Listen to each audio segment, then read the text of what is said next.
आपका स्वागत है आपके अपने चैनल गुरु आयुर्वेद क्लासिकल में। मैं डॉक्टर वीरेंद्र मठान।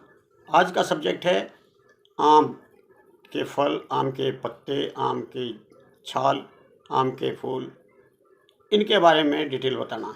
आप आम को सभी जानते हैं और आप खाते भी हैं, लेकिन इनके सब 99% आदमी इसके सभी अंगों के गुण नहीं जानते। तो आओ चले जानकारी करते हैं। आम के पत्तों में आम के पूरे टोटल आम के पत्तों में, छाल में, फूल में और आम के अंदर, कच्चे आम के अंदर potassium, tartaric acid, malic acid काफ़ी होता है और इसके अंदर विटामिन ए, विटामिन सी भरपूर होता है। इसकी छाल, इसके पत्ते और इसके बीज की मज्जा, यानी कि आम की गुठली के अंदर से जो बीज निकलता है, उसके प्रयोग करने से कफ और पित्त विकार शांत होते हैं। आयुर्वेद के अनुसार ये पक्के फल से आपका वात पित्त शांत होता है और इनकी छाल फूल से कफ पित्त शांत होता है। और कच्चे आम की चटनी खाने से आपकी अरुचि दूर हो जाती है। अगर आपका भोजन में मन नहीं है, आपका स्वाद नहीं लगता, तो आप आम के चटनी बना करके उसके साथ खाने से आपको अरुचि दूर हो जाएगी और आपका अग्निमांद्य, यानी कि आपके पेट की अगर जठराग्नि कम है तो वो ठीक हो जाती है। तो इसलिए गर्मियों में भूख अगर कम लगती है तो कच्चे आम की चटनी बना करके जरूर खाएं। पक्का आम खाने से विबंध, यानी कि कॉन्स्टिपेशन दूर होता है और शरीर के जितने भी कोष्ठ हैं उनकी रुक्षता को दूर करता है। लू लगने पर या गर्मी के कारण शरीर में दाह हो जाए तो कच्चे फल को आग में भून करके अच्छी तरीके से उसको फिर आप पेस्ट बनाएं और पानी डाल करके पेस्ट बना लें, उसका घोल सा बना लें, तो पूरे शरीर पर लगाएं तो आपके शरीर का दाह जो है समाप्त हो जाता है। लू लगी हुई है तो उसमें आपको आराम मिल जाता है।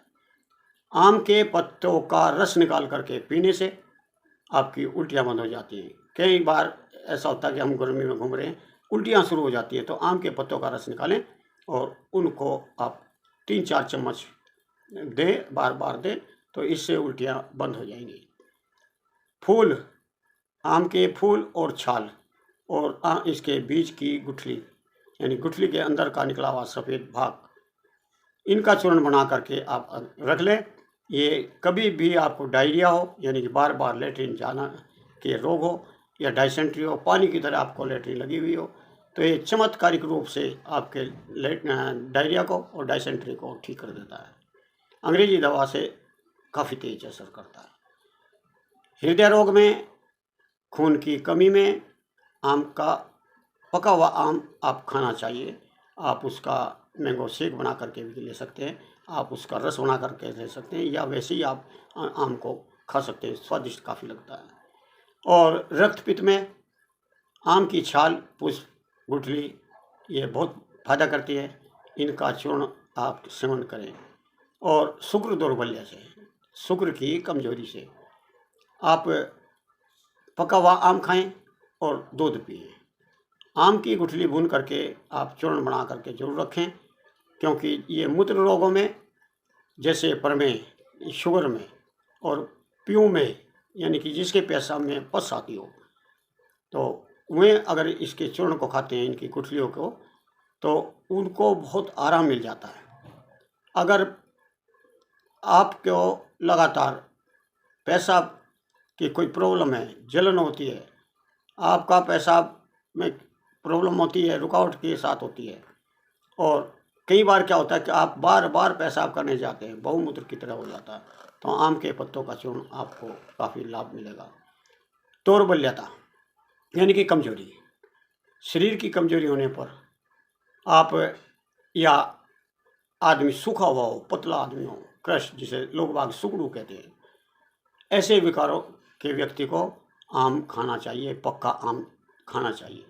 पहले आम खूब पेट भर करके खाएं और जो भोजन करना है बाकी का 1-2 रोटी वो बाद में खाएं। आपका शरीर का विवरण हो, यानी कि आपका वर्ण विकार हो, यानी कहीं से काला, कहीं से सफ़ेद, कहीं से धब्बेदार चेहरा हो गया, या खाल में धब्बे हैं, तो आप पक्के आम के खाने से इसको ठीक कर सकते हैं। आम के नुकसान भी हैं, आप गलत तरीके से खाओगे तो बहुत नुकसान हो जाते हैं। कई लोग क्या है कि कच्चे आम को ऐसे ही काट कर नमक लगा करके खाते रहते हैं, बहुत ज़्यादा खा लेते हैं, तो ज़्यादा खाने से मंदाग्नि पैदा हो जाती है।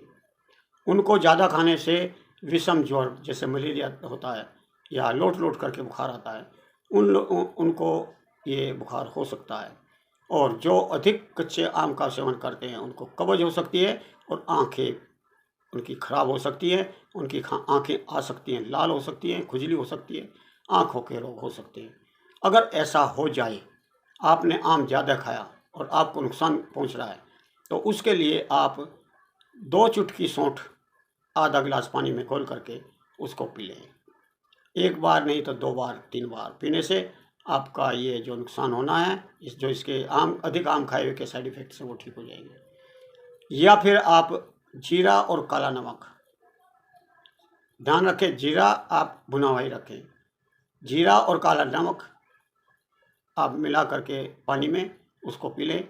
इससे भी आपका ये जो आम से होने वाले नुकसान हैं वो ठीक हो जाते हैं। ये थी जानकारी आम के बारे में। वैसे ये बहुत लंबा विषय है, छाल के लिए मैं बहुत रोग बता सकता हूँ, पत्तों के लिए अलग अलग से योग बना सकते। आम के फायदे। अब चलते चलते आपसे गुजारिश है कि मेरे चैनल को सब्सक्राइब करें और इस वीडियो को लाइक करें, अपने दोस्तों में शेयर करें और कमेंट में ये ज़रूर बताएं कि आपको कैसी वीडियो चाहिए। नमस्कार, जय हिंद।